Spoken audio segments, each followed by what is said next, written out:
A Democratic representative recently grilled the CEO of JP Morgan over the pay gap between executives and some of their lowest paid workers. And it was absolutely fantastic. Let's take a look. She had $2,425 a month. She rents a one-bedroom apartment. She and her daughter sleep together in the same room. In Irvine, California, that average one-bedroom apartment is going to be $1,600. She spends $100 on utilities. Take away the $1,700, and she has net $725. She's like me. She drives a 2008 minivan and has gas, $400 for car expenses and gas, net $325. The Department of Agriculture says a low-cost food budget, that is ramen noodles, a low food budget is $400. That leaves her $77 in the red.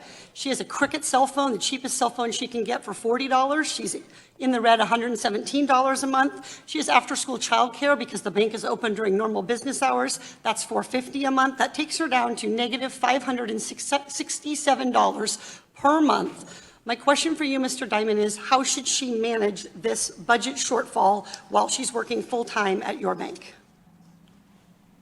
I don't know that all your numbers are accurate.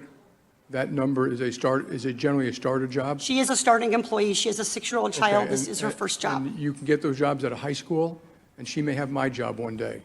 So She may, but Mr. Diamond, she doesn't have the ability right now to spend your $31 million. I'm totally sympathetic. She's short 567. What would you suggest she do? I don't know. I'd have to think about that. Would you recommend that she take out a JP Morgan Chase credit card and run a deficit? I don't know. I'd have to think about it.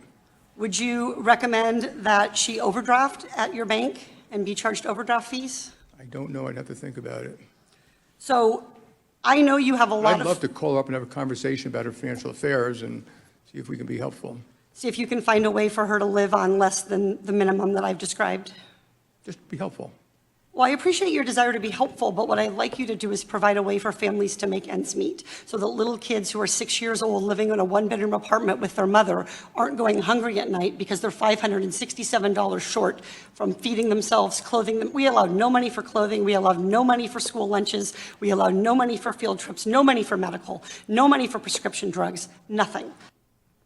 Oh, damn. Get her again, man. Punch him again. Oh, I love to see that. Look, again, she's absolutely right, and he had no answers whatsoever for, I'd love to call her up and maybe have a conversation about how you can live below the minimum that you're able to live. Well, how's she supposed to do that, Jamie? What, get another job? Is that? Oh, and I love his answer about, well, I mean, it's a starter job. Kids get those out of high school. She look like a kid to you? Somebody in her situation? Does that look like somebody that's in high school? Come on, ridiculous answers. But, I'd love that. I'd love to help her. I'd love to have this discussion about her financial information. No, you know what he would probably do? Throw some bootstraps at her. That's what they always do, right? I mean, look, this is not a situation in which somebody can say stop eating avocado toast. She's $500 in the hole, right? Every month. And that's just from basic living expenses. One-bedroom apartment. A one-bedroom apartment with a small child. Got to pay for childcare. Got to pay for a car. I mean, if you don't have childcare, you can't go to work. You don't have a car, you can't go to work, right? You got to have a place to live. You have to be on a low food budget, right? Which is super low. $400 in that area. I mean, we're talking about eating ramen here, right? And again, this is in California where things are a lot more expensive. And so they've got no budget. There is nothing that they can literally cut from that budget that will help out. Now, I know some other things, some massive policy positions, perhaps, that would help out. For example, free childcare would help her out greatly. And also a higher wage. Now, she makes about $16 an hour. Again, she makes $16.50, working for Chase Bank. But, again, California, extremely expensive place to live. So what this shows is that even when you pay what to a lot of people, a lot of Americans would say, oh, wow, that's a decent wage, $16.50. How can you not live in that? You have to look at where they're living. You have to look at the costs in the area. And so those costs are again, it's impossible to live on that amount of money living in that area. And so, and again, all Jamie Dimon can say is, well, I just want to be helpful. Well, you know how you could be helpful. How about you share some of that vast wealth with your workers? You make $31 million a year. I think you can spare a couple million to make sure that there are people that are working for you in your company that can actually afford to live. I mean, come on. That's not like, it should not be a big ask to pay your employees enough to where they can survive. Because that is not survival. And the fact that, of course, a lot of these billionaires, a lot of these people are so disconnected where they're like, I don't know why people are so mad. I don't understand. The economy's fantastic. Everyone in my social circle is doing incredibly well.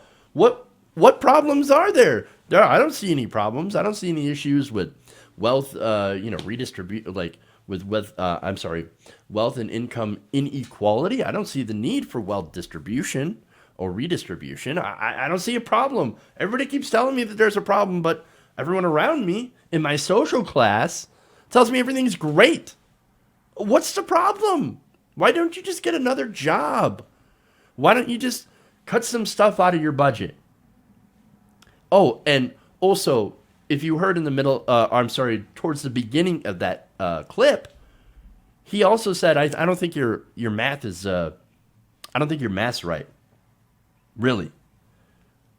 The guy makes $31 million a year. He does not have to struggle to figure out a budget.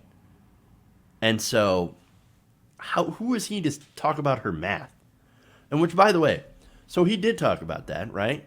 So later on, Katie Porter responded to that in a tweet, and she came with receipts. Watch.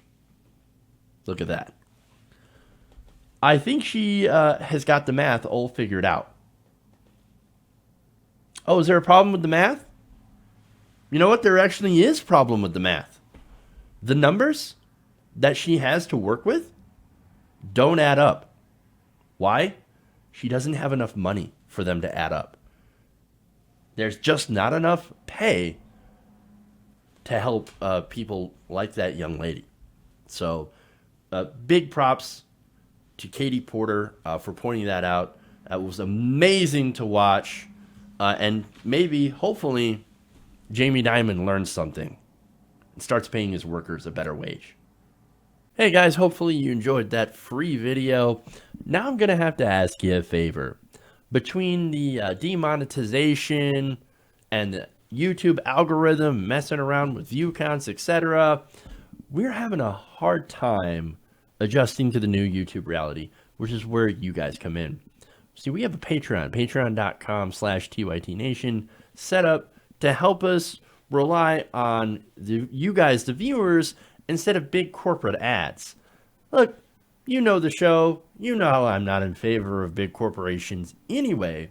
So help us transition away from relying on the ad model to pay the bills and sign up to be a patron, patreon.com/TYTNation. That goes a long way to help us keep the lights on. And you guys will know that you're supporting independent progressive media.